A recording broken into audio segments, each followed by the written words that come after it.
여러분, 혹시 간밤에도 화장실에 가려고 어둠 속에서 무거운 몸을 일으키셨나요? 하룻밤에도 몇 번씩 잠에서 깨어 화장실을 오가는 일. 아마 많은 분들이 나이가 들어서 그러려니 하며 체념하고 계실지도 모르겠습니다. 하지만 오늘 제가 아주 놀라운 사실 하나를 말씀드릴게요.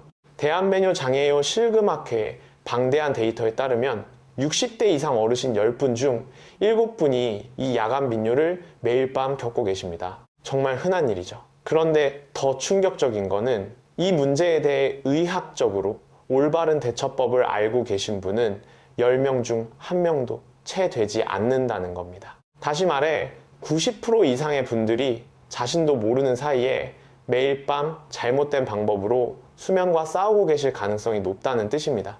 안녕하세요. 저는 지난 18년 동안 동네 의원에서 수많은 환자분들의 밤잠을 지켜온 가정의학 전문의 박지민입니다. 그동안 3,000명이 넘는 환자분들의 이야기를 듣고 함께 고민하며 진료실을 지켜왔는데요. 그러다 보니 아주 흥미로운 공통점 하나를 발견하게 되었습니다. 밤마다 화장실에 가는 분들 대부분이 스스로는 건강을 위해 한다고 철석같이 믿고 있던 습관들이 사실은 증상을 더 악화시키는 치명적인 원인이었다는 겁니다. 오늘 제가 차근차근 들려드릴 이야기들을 오늘 밤부터 당장 실천해보세요. 빠르면 3일째 되는 날부터 아침에 일어날 때 몸이 다르다는 걸 느끼실 겁니다. 그리고 일주일 뒤에는 중간에 한 번도 깨지 않고 아침 햇살을 맞이하는 기적 같은 밤이 찾아올 겁니다. 오늘 이야기는 크게 3가지 나이테로 나누어 풀어보려 합니다. 첫 번째는 도대체 왜 우리가 한밤중에 소변이 마려워 깨게 되는지, 우리 몸속의 진짜 시계와 호르몬의 메커니즘을 들여다볼 거고요. 두 번째로는 우리가 절대 몰랐던, 오히려 건강을 망치고 있던 5가지 위험한 저녁 습관들을 짚어보겠습니다. 마지막 3번째는 오늘 밤 당장 따라할 수 있는 아주 구체적이고 확실한 해결책들을 아낌없이 나누어 드릴게요. 끝까지 함께 해주시는 분들을 위해 진료실에서 제가 직접 쓰는 야간 빈뇨 자가 체크리스트도 준비했으니 편안한 마음으로 귀 기울여 주시면 좋겠습니다. 자, 그럼 제 진료실을 찾아오셨던 한 환자분의 이야기로 시작해볼까요? 73살의 김민자 어르신 이야기입니다. 어르신은 무려 3년 전부터 밤마다 화장실을 가는 문제로 깊은 시름에 빠져 계셨습니다. 하룻밤에 4-5번씩 깨는 건 기본이고 어느새 그게 당연한 일상이 되어버렸다고 하셨죠. 처음 진료실 문을 열고 들어오셨을 때 푹 꺼진 눈으로 제게 이렇게 말씀하셨어요. 선생님, 저는 이제 포기했어요. 늙어서 수도관이 고장난 걸 어쩌겠어요. 그냥 이렇게 살다 가는 거죠. 하지만 저는 어르신의 생활 습관을 아주 찬찬히 하나하나 여쭤보았습니다. 그리고 정말 깜짝 놀라고 말았죠. 어르신은 5년 전 혈압이 약간 높다는 판정을 받은 뒤로 그야말로 무시무시할 정도로 소금기를 끊고 사셨습니다. 한국인의 밥상에서 빠질 수 없는 된장찌개는 입에도 대지 않으셨고 김치도 물에 씻어 드시는 건 고사하고 아예 밥상에 올리지도 않으셨어요. 간장 한 방울도 두려워하셨죠. 게다가 밤에 화장실 가는 게 무서워서 저녁 8시 이후로는 물 한 모금, 정말 단 한 방울의 물도 마시지 않고 견디셨습니다. 겉보기에는 텔레비전에 나오는 건강 비법을 교과서처럼 지키는 분 같았습니다. 그런데 혈액검사 결과를 보니 상황이 심각했습니다. 체내 나트륨 수치가 정상 범위의 맨 밑바닥, 그야말로 턱걸이를 하고 있었던 겁니다. 이게 무슨 의미일까요? 우리 몸속의 정교한 전해질 균형이 완전히 무너져 내렸다는 뜻입니다. 저는 어르신께 아주 단순하고도 이상한 처방을 하나 내렸습니다. 어르신, 오늘 주무시기 전에 따뜻한 물 한 잔에 질 좋은 천일염을 손끝으로 딱 한 꼬집만 타서 천천히 드시고 주무셔 보세요. 어르신은 토끼처럼 눈을 동그랗게 뜨셨습니다. 아니, 의사 선생님이 소금을 먹으라니요? 그러다 내 혈압이 터져버리면 어떡하려고요? 걱정스러운 얼굴로 물으셨죠. 하지만 우리 몸의 수분 밸런스에 대한 제 설명을 차분히 들으시고는 반신반의하면서도 그날 밤부터 제 처방을 따라주셨습니다. 딱 3일 뒤였습니다. 진료실 전화벨이 울렸고 수화기 너머로 어르신의 들뜬 목소리가 들려왔습니다. 선생님, 세상에 저 어젯밤에 딱 한 번밖에 안 깼어요. 흥분해서 떨리는 목소리였죠. 일주일 뒤에는 아침까지 단 한 번도 깨지 않는 날이 생기기 시작했습니다. 그리고 한 달 뒤 진료실을 다시 찾으셨을 때 어르신의 얼굴은 마치 10년은 젊어진 듯 화사하게 피어나 있었습니다. 잠을 푹 자니까 살맛이 나요. 낮에 친구들 만나서 수다 떨 기운도 생기고 세상이 다 예뻐 보입니다. 김민자 어르신의 이야기에서 우리는 무엇을 배울 수 있을까요? 바로 과도하고 맹목적인 건강관리가 오히려 우리 몸을 망가뜨리고 밤잠을 설치게 만들었다는 사실입니다. 그렇다면 도대체 왜 이런 일이 벌어지는 걸까요? 지금부터 야간 빈뇨가 일어나는 진짜 이유, 그 몸속의 메커니즘을 찬찬히 설명해 드릴게요. 여러분, 우리 몸에는 밤이 되면 스스로 소변의 양을 꽉 줄여주는 아주 신비로운 시스템이 장착되어 있습니다. 이 역할을 맡은 주인공이 바로 항이뇨 호르몬입니다. 의학 용어로는 바소프레신이라고 부르죠. 이 호르몬은 해가 지고 우리가 잠자리에 들 무렵이 되면은 몸속에서 뿜어져 나와 신장, 즉 콩팥으로 신호를 보냅니다. 지금은 주인이 깊이 잠든 밤이니까 소변 만드는 공장 가동을 멈춰라 하고 강력한 지시를 내리는 겁니다. 이해하기 쉽게 비유하자면 항이뇨 호르몬은 우리 집 수도관의 메인 밸브와 같습니다. 밤이 되면 밸브를 단단히 잠가서 물이 새어나가지 않게 막아주는 거죠. 덕분에 우리는 방광이 가득 차는 느낌 없이 아침까지 평온하게 잠을 잘 수 있는 겁니다. 그런데 안타깝게도 세월이 흐르면 이 밸브의 나사가 조금씩 헐거워집니다. 60세를 넘기면 이 항이뇨 호르몬의 분비량이 젊은 시절의 60%에서 70% 수준으로 뚝 떨어집니다. 밸브를 꽉 잠그지 못하니까 밤새도록 수도꼭지에서 물이 똑똑 떨어지듯 소변이 계속 만들어져 방광에 고이게 되는 겁니다. 하지만 단순히 나이 탓만 할 일은 아닙니다. 진짜 문제는 우리가 무심코 반복하는 생활 습관이 이 밸브를 더 느슨하게, 아예 고장나게 만들고 있다는 데 있습니다. 여기서 두 번째 환자분 이야기를 들려드릴게요. 68살의 이현우 아버님이십니다. 평생을 성실한 회사원으로 사셨고 은퇴 후에도 군인처럼 규칙적인 생활을 하시는 분이었죠. 매일 아침 6시에 일어나 동네 한 바퀴를 걷고 맨손 체조를 하셨습니다.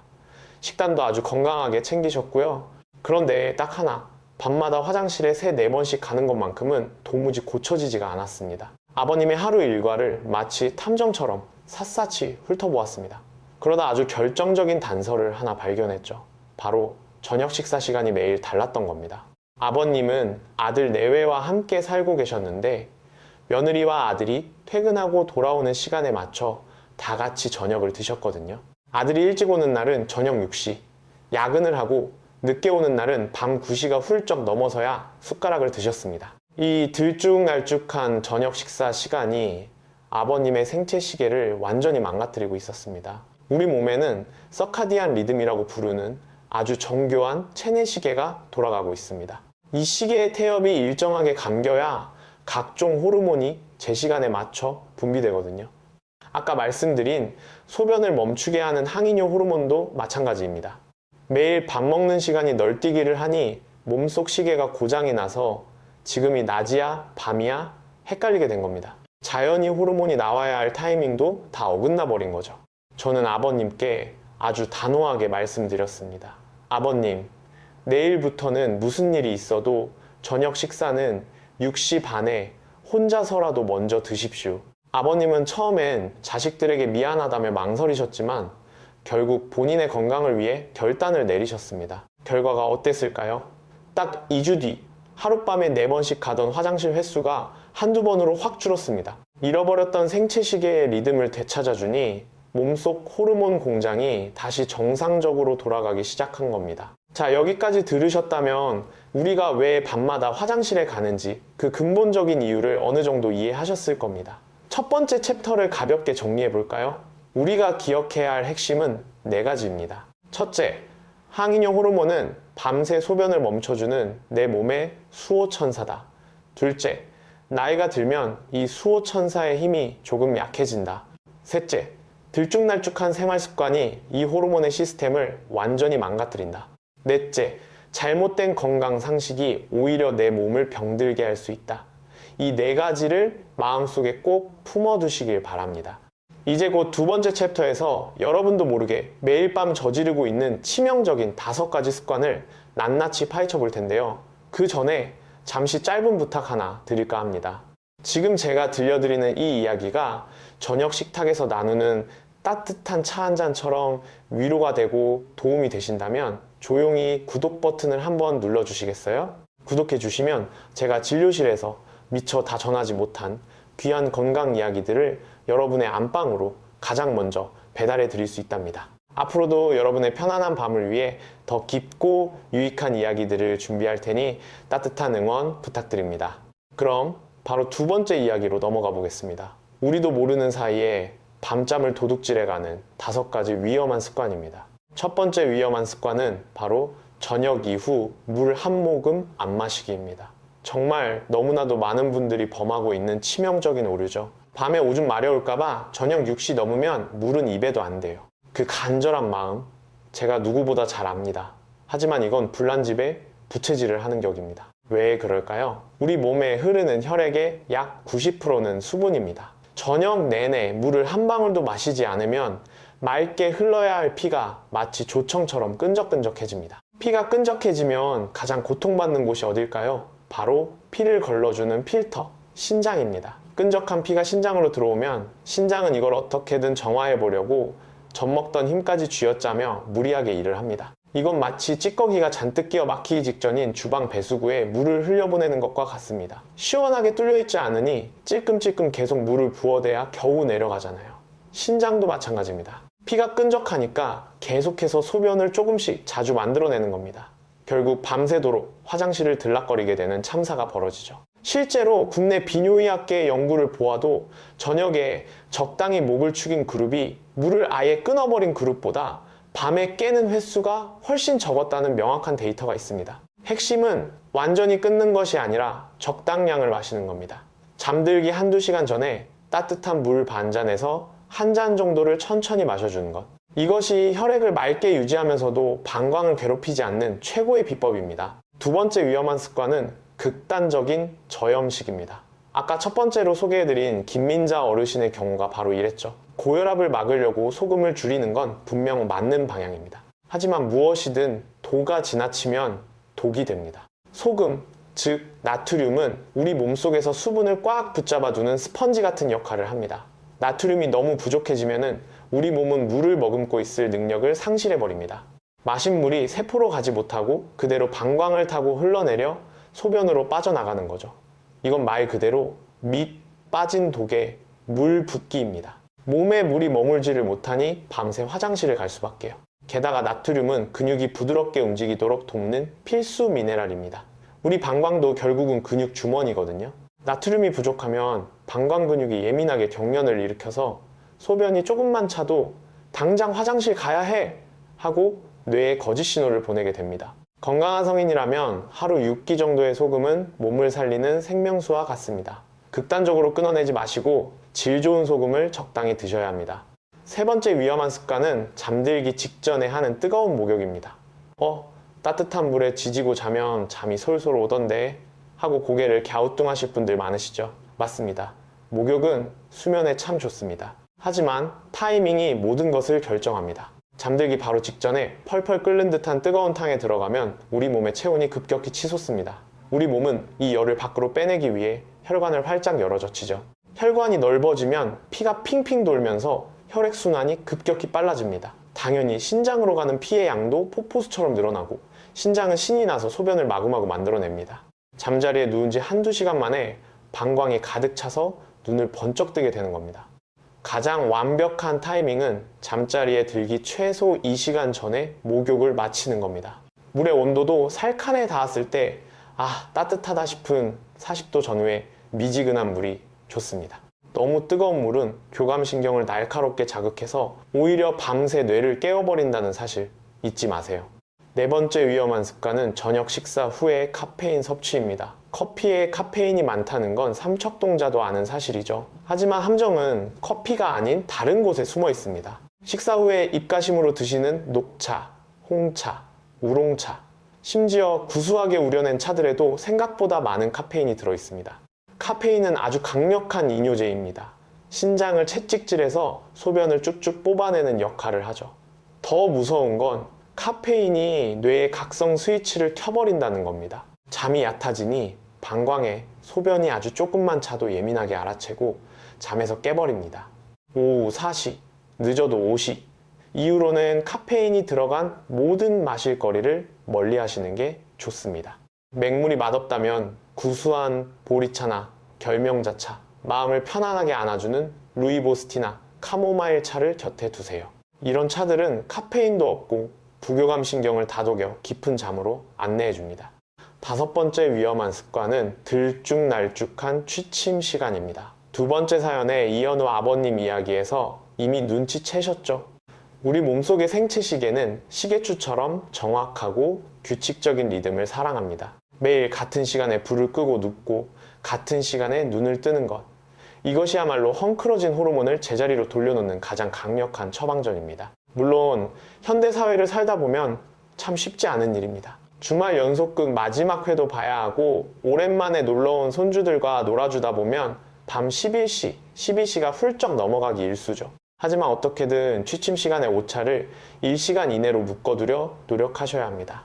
평소 밤 10시에 주무시는 분이라면 아무리 늦어도 11시 전에는 이부자리에 누우셔야 합니다. 이 정도의 오차라면 우리 몸의 생체 시계도 너그럽게 이해하고 부드럽게 넘어가 줄 겁니다. 자, 이렇게 우리가 매일 밤 저지르기 쉬운 5가지 위험한 습관을 짚어보았습니다.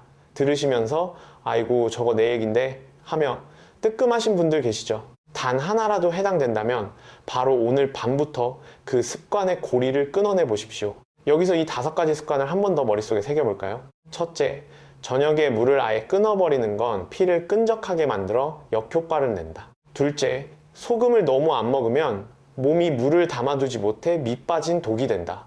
셋째, 잠들기 직전 뜨거운 목욕은 소변 공장을 풀가동시킨다. 넷째, 저녁 먹고 무심코 마시는 차 한 잔의 카페인이 뇌를 깨우고 방광을 자극한다. 다섯째, 매일 달라지는 취침 시간은 내 몸의 시계를 망가뜨린다. 이 습관들만 살짝 방향을 틀어주어도 여러분의 밤은 몰라보게 평온해질 겁니다. 이쯤에서 3번째 환자분, 76살 최정호 아버님의 이야기를 안 할 수가 없네요. 아버님은 꽤 오래전부터 당뇨를 앓고 계셔서 식단 관리라면 둘째가라면 서러울 정도로 철저하셨습니다. 그런데 밤마다 6번, 7번씩 화장실을 가시느라 낮에는 수면 부족으로 꾸벅꾸벅 조는 게 일상이셨죠. 아버님의 생활을 들여다보니 방금 말씀드린 5가지 나쁜 습관 중 무려 4가지나 해당되었습니다. 저녁 먹고 나면 물은 한 방울도 안 드셨고 당뇨에 안 좋다며 소금은 거의 끈다시피 하셨죠. 게다가 혈액순환에 좋다며 잠들기 직전에 펄펄 끓는 물에 반신욕을 하셨고 낮이나 밤이나 녹차를 물처럼 달고 사셨습니다. 아버님 입장에서는 당뇨를 이겨보려고 눈물겹게 노력하신 건데 그게 모두 밤잠을 앗아가는 독약이 되고 있었던 겁니다. 저는 아버님께 아주 중요한 제안을 했습니다. 아버님, 이걸 한 번에 다 고치려고 하면 스트레스 받아서 병납니다. 우리 일주일에 딱 하나씩만 바꿔봅시다. 첫 번째 주에는 다른 건 다 그대로 두고 녹차 마시는 걸 오후 3시까지만으로 제한했습니다. 놀랍게도 그것만으로 밤에 깨는 횟수가 한 번 줄었습니다. 2번째 주에는 밤에 하던 반신욕을 저녁 식사 전으로 당겼습니다. 그랬더니 또 한 번이 줄었죠. 3번째 주에는 주무시기 전에 따뜻한 물에 소금을 한 꼬집 타서 드시게 했습니다. 이렇게 3주가 지나자 하룻밤 7번 가던 화장실을 3번으로 줄일 수 있었습니다. 그리고 한 달이 지난 후에는 밤에 한두 번 깰까 말까 한 상태가 되었습니다. 아버님은 제 손을 꽉 잡고 말씀하셨습니다. 선생님, 이렇게 사소한 걸 바꾸는 것만으로 좋아질 줄은 꿈에도 몰랐습니다.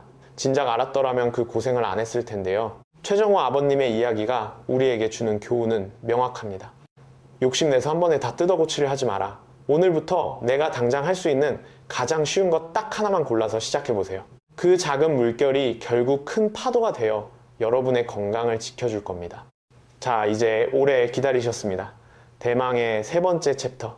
오늘 밤부터 당장 내 방에서 실천할 수 있는 기적의 해결책들을 모두 풀어놓겠습니다. 제가 진료실에서 가장 강력하게 추천하는 첫 번째 비법은 바로 취침 1시간 전 수면 리듬 마시기입니다. 준비물은 아주 소박합니다. 따뜻한 물, 질 좋은 천일염이나 죽염, 그리고 레몬 한 조각, 어느 집 부엌에나 있을 법한 재료들이죠. 어떻게 하는지 눈앞에 그리듯 자세히 설명해 드릴게요. 잠자리에 들기 딱 1시간 전 예쁜 머그잔이나 작은 밥그릇 정도 크기의 컵에 물 200ml를 담습니다. 그리고 이 물을 체온과 비슷한 40도 정도로 데워주세요. 손으로 만졌을 때 따뜻하고 기분 좋다 싶은 정도면 완벽합니다. 너무 뜨거우면 위장이 깜짝 놀라고 너무 차가우면 몸이 얼어붙어 긴장하게 되니까요. 그 다음 천일염을 정말 아주 조금만 집어서 넣습니다. 엄지와 검지손가락 끝으로 살짝 꼬집었을 때 잡히는 양, 눈에 보일 듯 말 듯한 아주 미세한 양이면 충분합니다. 욕심내서 많이 넣으시면 밤새 갈증이 나서 물을 찾게 되니 꼭 아주 적은 양만 넣어주세요. 정제된 맛소금은 절대 안 됩니다.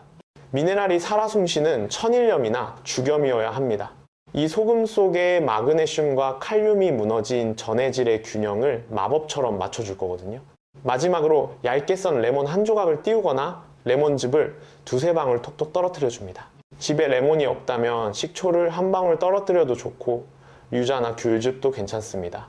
상큼한 신맛을 내는 구연산 성분이 나트륨과 손을 잡고 몸속의 수분을 적재적소에 배치해주는 역할을 하니까요. 자, 이제 이 따뜻한 마법의 물을 마실 차례입니다. 꿀꺽꿀꺽 단숨에 들이켜지 마시고 5분에서 10분 정도 여유를 두고 차를 음미하듯 아주 천천히 홀짝이세요. 한 모금 넘길 때마다 숨을 깊게 쉬어보는 겁니다. 배가 볼록해지도록 숨을 들이마시고 입술을 둥글게 모아 후 하고 길게 내뱉는 심호흡을 5번만 반복해보세요. 이 깊은 호흡이 하루 종일 팽팽하게 긴장했던 부교감 신경을 부드럽게 어루만져 주어 온몸이 스르르 녹아내리는 듯한 편안함을 느끼게 해줄 겁니다. 다 마시고 나면 방 안의 조명을 어스름하게 낮추고 10분 정도 가만히 앉아 쉬어주세요.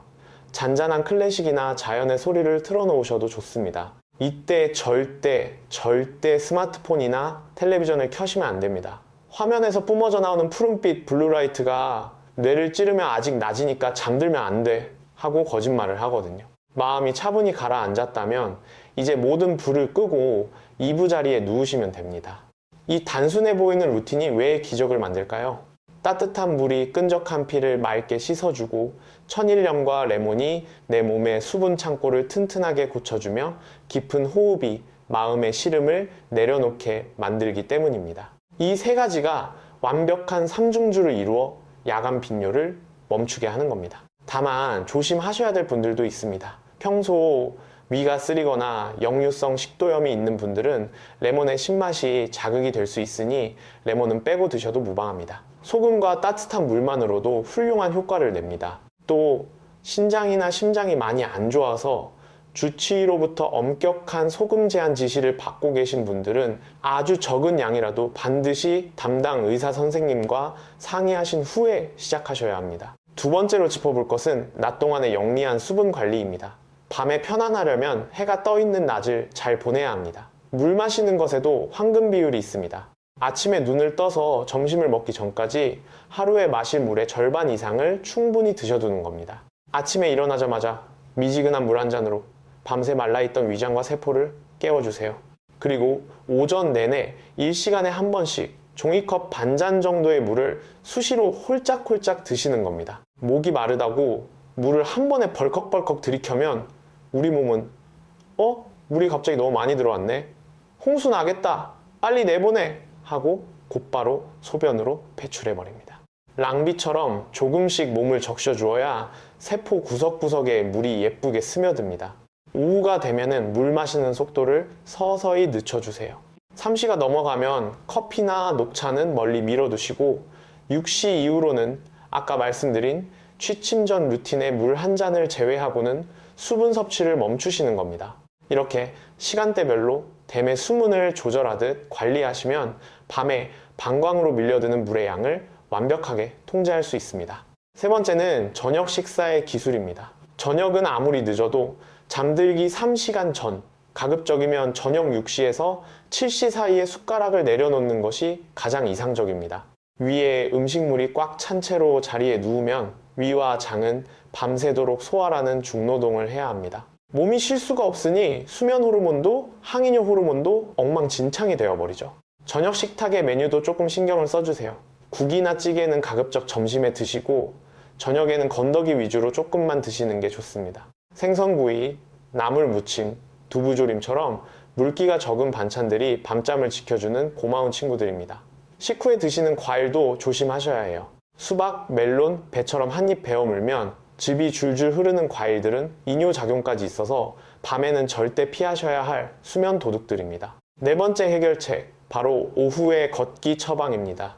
적당히 몸을 움직여주는 건 야간 빈뇨를 잡는 특효약입니다. 혈액순환이 핑핑 돌면서 몸속의 찌꺼기들이 낮 동안 소변으로 시원하게 빠져나가거든요. 하지만 운동도 때가 있습니다. 밤 9시, 10시에 땀을 뻘뻘 흘리며 뛰면 교감신경이 흥분해서 말똥말똥 밤을 새우게 됩니다. 가장 좋은 시간은 오후 4시에서 6시 사이 해가 뉘엿뉘엿 넘어갈 무렵입니다. 이때 동네 한 바퀴를 30분 정도 가볍게 걸어주세요. 숨이 턱에 찰 정도로 뛸 필요는 없습니다. 옆 사람과 기분 좋게 담소를 나눌 수 있을 정도의 속도면 충분합니다. 특히 걷기 운동이 중요한 아주 과학적인 이유가 있습니다. 낮 동안 우리가 앉아 있거나 서 있으면 지구의 중력 때문에 몸속의 수분이 종아리와 발목으로 쏠려서 고이게 됩니다. 다리가 퉁퉁 붓는 이유죠. 그런데 밤에 자려고 눕게 되면 어떻게 될까요? 다리에 고여있던 엄청난 양의 수분이 몸과 평행이 되면서 심장으로 왈칵 쏟아져 들어오고 결국 신장을 거쳐 소변으로 쏟아져 나오는 겁니다. 오후에 걷기 운동을 하면 종아리 근육이 펌프질을 해서 다리에 고인 물을 낮 동안 미리미리 위로 올려보내줍니다. 밤에 쏟아질 물폭탄을 미리 제거하는 셈이죠. 마지막 5번째 비법, 잠들기 직전에 침대 위에서 할 수 있는 다리 올리기입니다. 걷기 운동을 못 하셨다면 이 방법이 최고입니다. 주무시기 1시간 전쯤 방바닥이나 침대에 등을 대고 편안히 누우세요. 그리고 두 다리를 벽에 기대어 수직으로 올리거나 푹신한 쿠션을 종아리 밑에 높게 받쳐서 다리가 심장보다 높이 올라가게 만들어줍니다. 이 자세로 15분에서 20분 정도 가만히 눈을 감고 쉬어주세요. 그러면 다리에 묵직하게 쌓여있던 수분이 중력을 타고 스르르 상체로 내려옵니다. 이렇게 수분을 심장 쪽으로 돌려보낸 뒤에 잠들기 전 마지막으로 화장실을 한번 다녀오시면 밤새 방광으로 모여들 소변의 양을 획기적으로 줄일 수 있습니다. 자, 제가 오늘 참 많은 무기들을 쥐어드렸습니다. 하지만 이걸 내일부터 당장 다 하겠다고 욕심내시면 며칠 못 가 지쳐버리실 겁니다. 그래서 제가 확실한 우선순위를 정해드릴게요. 가장 먼저 오늘 밤 당장 시작하셔야 할 1순위는 취침. 1시간 전 따뜻한 물과 소금 한 꼬집입니다. 돈 드는 것도 아니고 도구가 필요한 것도 아닙니다. 그저 물을 데워 마시는 이 작은 행동 하나가 가장 빠르고 확실한 변화를 가져다 줄 겁니다. 2순위는 오후 3시 이후 카페인 끊기입니다. 이것도 마음만 먹으면 내일부터 당장 할 수 있죠. 3순위는 저녁 식사 시간과 메뉴 바꾸기입니다. 가족들과의 조율이 조금 필요하겠지만 그만한 가치가 충분합니다. 마지막 4순위로 오후 걷기와 다리 올리기를 더해보세요. 일주일에 딱 하나씩만 내 것으로 만든다는 생각으로 천천히 느긋하게 가시면 됩니다. 조급해하지 마세요. 82살의 박순옥 할머님 사연이 좋은 본보기가 될 것 같네요. 할아버지를 먼저 떠나보내고 홀로 지내시던 할머님은 밤마다 6번씩 깨서 화장실을 가느라 낮에는 넋이 나간 사람처럼 허공만 바라보며 지내셨습니다. 시장 보러 나갈 기력도 없으셨죠. 할머님은 제 당부대로 정말 일주일에 딱 하나씩만 실천하셨습니다. 첫 주에는 주무시기 전에 따뜻한 소금물만 드셨고, 둘째 주에는 즐겨 드시던 녹차를 치우고 구수한 보리차를 끓이셨죠. 셋째 주에는 저녁 식사를 6시 반으로 못 박았고, 넷째 주가 되어서야 해 진력의 지팡이를 짚고 동네를 10분씩 걷기 시작하셨습니다. 한 달 뒤 할머님의 밤은 어떻게 변했을까요? 6번 가던 화장실을 단 한두 번으로 줄였습니다. 할머님이 제 손을 잡고 눈물을 글썽이며 하시던 말씀이 아직도 귓가에 생생합니다. 선생님, 처음부터 다 하라고 했으면 지레 겁먹고 관뒀을 거예요. 그런데 하나씩 하다 보니까 어느새 내가 다 하고 있더라고요. 요즘은 밤에 푹 자니까 아침에 눈 뜰 때 오늘은 또 뭐 재밌는 걸 해볼까 하고 가슴이 설렙니다. 할머님의 환한 웃음을 보며 저 역시 가슴이 뭉클했습니다. 야간 빈뇨를 고친다는 건 단순히 밤에 화장실을 안 간다는 의미가 아닙니다. 잃어버렸던 내 삶의 활력, 내일 아침을 기대하는 그 찬란한 생기를 되찾는 일입니다. 자, 이제 3번째 챕터의 핵심을 마지막으로 정리해 보겠습니다. 첫째, 잠들기 1시간 전 40도의 따뜻한 물에 천일염 한 꼬집과 레몬을 띄워 천천히 마신다. 둘째, 하루 마실 물의 절반은 오전에 마시고 오후에는 서서히 줄여나간다. 셋째, 저녁은 잠들기 3시간 전에 물기 없는 반찬 위주로 가볍게 먹는다. 넷째, 오후 4시에서 6시 사이에 가볍게 동네를 걷는다. 다섯째, 잠들기 전 다리를 심장보다 높게 올려 하체에 수분을 빼준다. 여섯째, 절대 한 번에 다 하려 하지 말고 일주일에 하나씩 느긋하게 시작한다. 이 6가지 약속을 지켜주신다면 분명 여러분의 밤은 몰라보게 평화로워질 겁니다. 마지막으로 약속드렸던 야간 빈뇨 자가 체크리스트 활용법을 알려드릴게요. 제가 진료실에서 환자분들께 꼭 써오라고 부탁드리는 숙제 같은 건데요. 아주 간단합니다. 거창한 노트를 살 필요도 없이 집에 있는 달력 빈칸에 딱 4가지만 적어보세요. 1. 어젯밤 몇 시에 누워서 오늘 아침 몇 시에 일어났나? 이 밤새 화장실에 몇 번 갔고 대충 몇 시쯤이었나? 3. 아침에 눈을 떴을 때 내 몸의 컨디션은 어땠나? 개운함, 찌뿌둥함 등. 4. 어제 하루 내가 실천한 좋은 습관은 무엇이었나? 소금물 마시기, 걷기 등. 이렇게 딱 일주일만 기록해 보시면 내 몸의 패턴이 한눈에 들어옵니다. 아, 내가 저녁에 찌개를 많이 먹은 날은 어김없이 새벽 2시에 깨는구나. 다리 올리기를 하고 잔 날은 아침까지 푹 자네하고 내 몸과 대화하는 법을 알게 되실 겁니다. 만약 이렇게 한 달을 꾸준히 노력했는데도 전혀 차도가 없다면 그때는 반드시 가까운 비뇨의학과나 가정의학과를 찾아가셔야 합니다. 때로는 이 야간 빈뇨라는 녀석 뒤에 전립선 비대증이나 숨겨진 당뇨 혹은 신부전 같은 무서운 질환이 조용히 웅크리고 있을 수도 있거든요. 혼자 끙끙 앓지 마시고 꼭 전문가의 도움을 받으시길 바랍니다. 오늘 참 긴 시간 동안 많은 이야기를 나누었네요. 오늘 제가 드린 말씀의 핵심은 딱 3가지입니다. 첫째, 야간 빈뇨는 그저 늙어서 생기는 당연한 일이 아니라 내 몸이 보내는 SOS 구조 신호일 수 있다. 둘째, 내가 건강을 위해 철석같이